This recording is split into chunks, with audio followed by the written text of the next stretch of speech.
Welcome to Savvy Business, Life Unscripted with your host, Christina Rivera, where our guests share their wisdom and valuable business tips, empowering our audience to expand their personal potential. Hi, Stephanie Scheller. Welcome to Savvy Broadcasting Life Unscripted. We're so grateful to have you here today. How are you?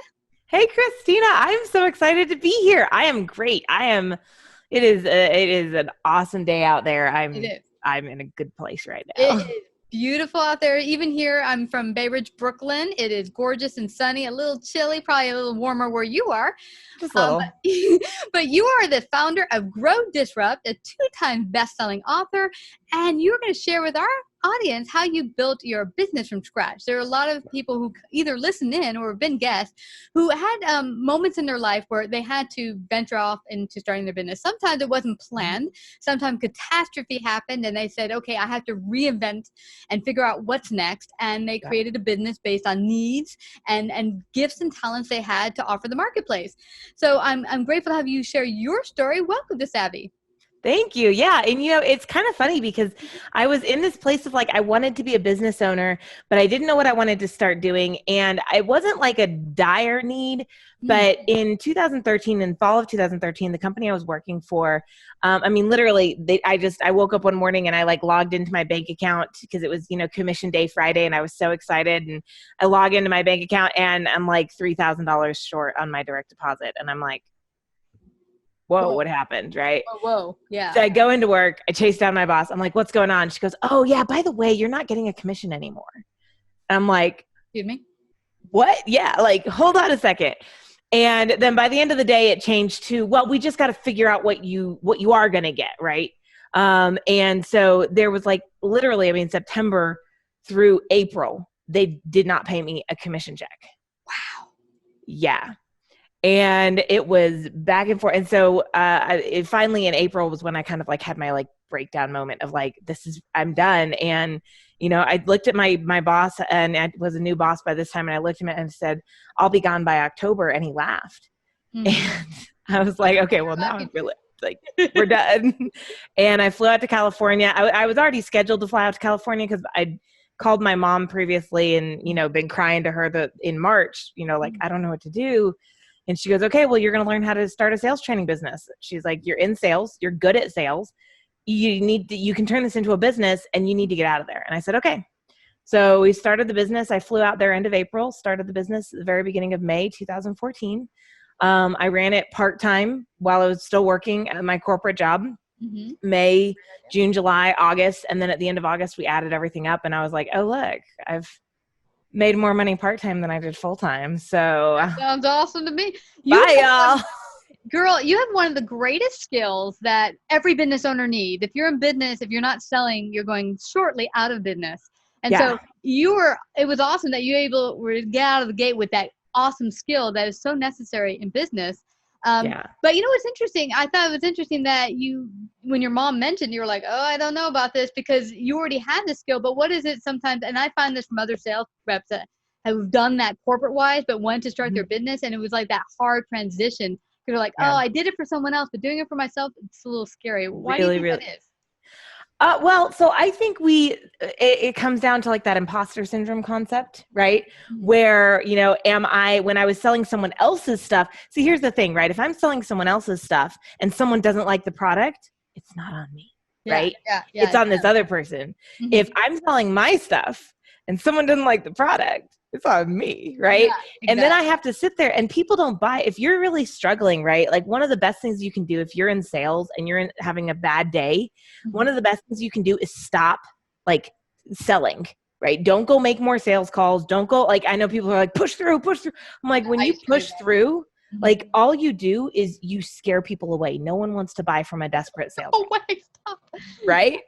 So to me, I think that's a big part of it, right? When we start to get nervous and your prospect picks up on that. And so now your prospect is nervous. You're trying to sell. Everyone's nervous. Everyone's freaking out. No one wants to buy, right? And so I think a lot of it is that idea of there's a lot more on me. And then the other thing where I actually ran into a lot more trouble was I would do the classic sales thing, sell a ton and then be doing a whole ton of fulfillment, right? So my revenue was yeah, up and down. right? Like classic beans and rice, steak and lobsters, type of thing.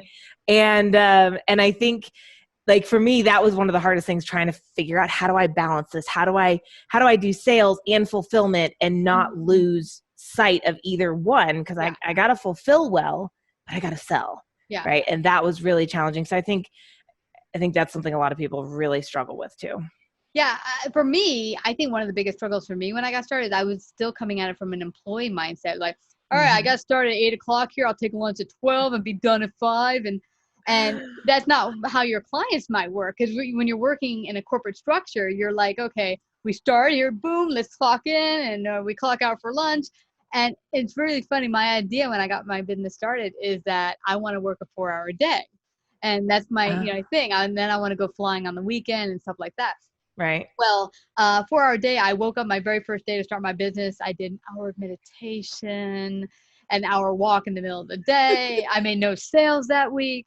But I had decided what I wasn't thinking about, and I think a lot of us forget, is that the people who were really successful did years of push and effort until they got to the point where they could do a 4-hour, work day or less, because they built the structures that it could run without them. But they didn't start up day one, first day of business. Oh, and I'm going to work. I'm laughing my butt off over here because that's exactly what my first week, when I walked away from my job, that's exactly what it looked like. I woke up, I waited till the sun, we have the upstairs bedroom, which is where I was, my bedroom at the time. The sun peeks in about 9:00 in the morning, and it hits right at the head of the bed. So you can wake up to the sun and the room is gold. Oh, it was a beautiful morning. Then I got coffee and I showered, and then I finally sat down to work around 11:30, and then it was time for lunch. Oh, yeah. And so that was like my first week too. And, I do think, because I'd worked really, really hard to get to that point. I was working like 115 hours a week to get there. Mm-hmm. Okay. So I do think like I needed that kind of break week, but then it started to spill over and spill over and spill over. And I had this idea in my head of like, well, I did so well working part-time. Like, now that I can work full-time, I don't have to work so hard because I'm going to get the results. Yeah. And I realized, like, no, you do. You have to put in some time. Mm-hmm. And, one of the things I ran into was I built the business, the opportunity that I had, which was the sales training business, but it wasn't where my passion was. So I built this really successful sales training business. We were the largest, most active sales training practice in Central Texas. Whoa. And it was great, but it wasn't what I was really passionate about. Mm-hmm. Right. And so then I had to go through this identity crisis.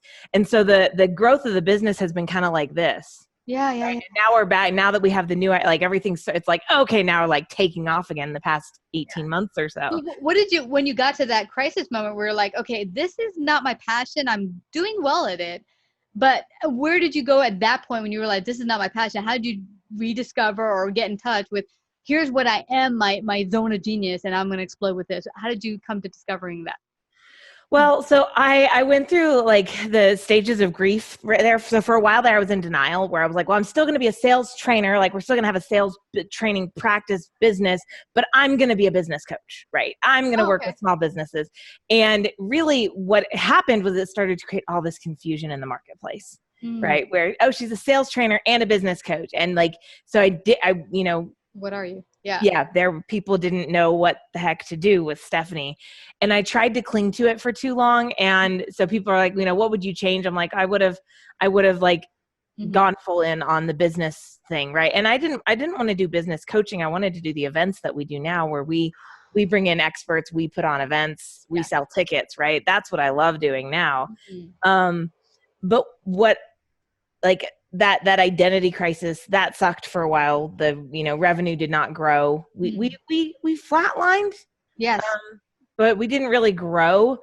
So we didn't lose a whole ton of ground, but it wasn't great. And then really what happened, I'm like trying to think, like your question was, how did you navigate that transition? Yeah. How did it come about? Was it maybe a moment or was it a process over time?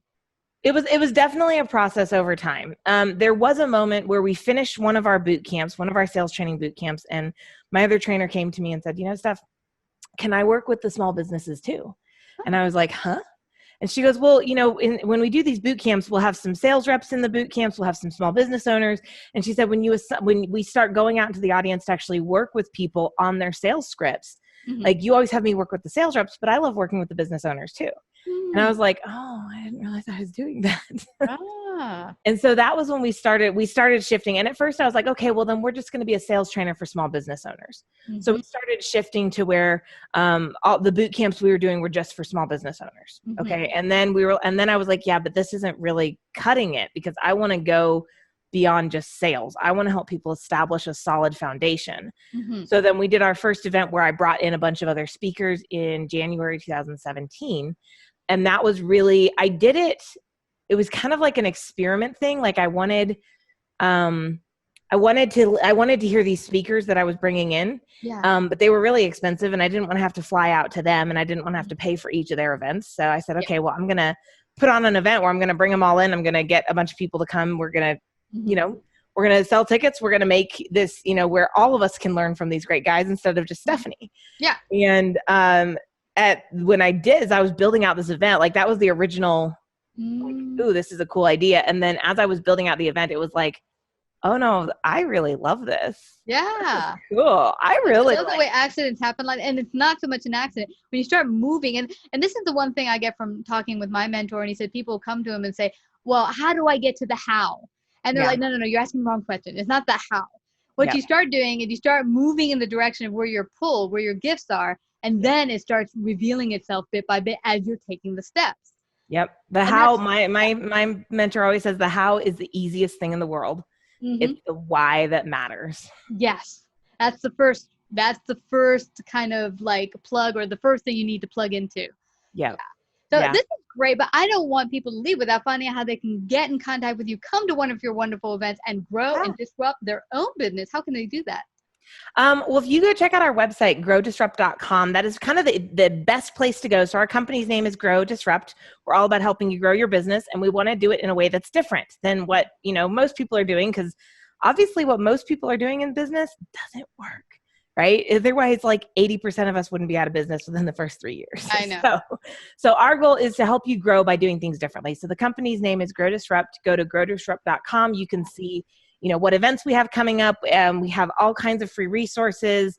We have, past events that were online that are recorded that you can get access to. And there's like all kinds of stuff on there. That's like the gem. Oh, and then we've also launched this quiz that people can go take, where it's like, what do I need to work on my business next? Because I think sometimes business owners are just so overwhelmed. There's so much to do. There's so much to fix. There's another fire and another one and another one, and they haven't even gotten out of bed yet.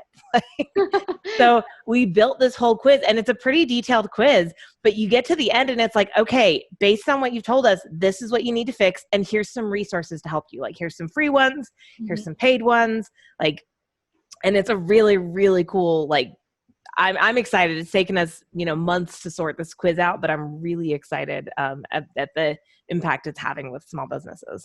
Yeah, and I love that you mentioned that. See, you say we have a bunch of resources that are free, and then when they get a taste of what you have to offer, there's also some paid options when you're ready. Now, I'd like for you to touch on, before we end out this interview, COVID touching the entire country, the entire world. And one of the biggest things I'm hearing from business owners is the fear of, how do I continue to stay in business? The other fear is it wrong for me to even be profitable in selling? I'm like, it is, because your value, your gift sitting inside of you not being used, that's wrong. But where do they go if they feel scared right now and they don't know how, or maybe their business is not something that's viable right now in the marketplace? Where do they go right now? What would be your tip for them? I think the best tip, if you're dealing with either shutdowns that are really damaging the business, there's three things that I've been telling people you can do to help grow your business right now. The first one is you can get back to the strategy and reconnect with your long-term goals. So many times when in small business, we are so busy with the day-to-day that we forget where we're going, and it becomes very damaging to the growth of the company long-term. So get back in touch with, here's my long-term goal. And then I get it. Right now, it's really challenging to set goals 4 weeks in advance because we don't know where we're going to be. So set a goal for where you want to be 1 year from now, because you can set a goal for that, right? And what it does is it kind of gets you out of the gutter and gets you refocused on the long term. So strategy is number one. Mhm. Number two is working on mindset. So a lot of us deal with mindsets that are really damaging for us in business. And I can say a lot of us because I'm still dealing with some of mine. I mean, I've dealt with massive control freak issues, depression, anxiety. I mean, you list it like I've gone through it. I'm still going through some of this stuff. Yeah. And I've found that those mindsets do a lot for holding us back. And then we start self-sabotaging, right? Where we start screwing something up because, deep in our mind, we have some story playing about how we don't deserve it. Right. So this is a really good time to take a little extra time and do some digging into your headspace. And, there are a lot of good resources out there, people that do a lot of really good work on your brain space as an entrepreneur. Yeah. I would look at, I'm not one of those guys, unfortunately, but I have a ton of people that I follow that help me with that type of stuff. And then the last thing I'm really pushing people to do is you've really got to be marketing your business right now. Like right now, most of your competition is scared to market, right? They don't know what they're doing. They're sitting on the couch crying. They're depressed. They're dealing with whatever. Usually you're fighting against thousands of people to get attention in the market. Right now, you're fighting against one thing, COVID-19. You can get out there and do some marketing in your business, smart marketing, right? Don't go out there and be crass or be, rude or dismiss what people are going through with this. But if you're willing to get out there and you know what your marketing message is and you design ways that keep you in front of your market. Yes. Right now, you can take market share away from your competition. You can take market share away from really big competition right now if you'll just get your butt out there and actually do some marketing. So this is even if your business is shut down, right now is still a good time. Like where we're at for a while, the whole city was shut down and, salons, hairstylists all shut down. Yeah. And I was talking with one, she goes, I don't know what to do. I said, well, market your business because what you need to be in a position for is when you come back from all of this, you want to be booking so far out in advance that you can raise your rates. I said, and I think that's what's going to happen. Yeah, I think the market will super explode when we're able to get back out there. And the thing is, what I'm seeing, there is a salon spot near my house and very nice, great place to go, chill out, get some nice spa treatment. Well, of course, they're closed. But they've kept themselves front of mind by offering skincare videos on how you can take your skin at home and just stuff like that to keep front of mind of their customer base and say, hey, we're still here for you. You're stuck at home. Here, we'll show you how to do your hair at home or something like that. So that it doesn't have to mean because you can't be there physically with your customers that you can be there, connect to them remotely. And people are so dying to connect with people that thank God with the age of the internet, we can do that. So you can still front of mind and keep current and keep with that connection with your customers. So this has been such a great conversation, Stephanie. I know we can go on for hours, but let me tell everyone again where they can go to find out more about you. They can go to just growdisrupt.com. If you want to chat with me, there's a calendar in there under the coaching section. You can get a chat with me. You can see our events coming up. You can check out our resources. You can take the quiz. And we'll make it super simple. growdisrupt.com. That's right. And you want to grow and disrupt this year, 2020, make it the best year ever. Thank you so much, Stephanie, for coming to Savvy Broadcasting. It's been a blessing having you. Thank you so much. Thank you, Christina. If you like this episode, please share. To hear more Savvy episodes and Savvy Biz tips, go to lifeunscriptedradio.com. To become a guest or participate in paid sponsorship, email us at christina@lifeunscriptedradio.com.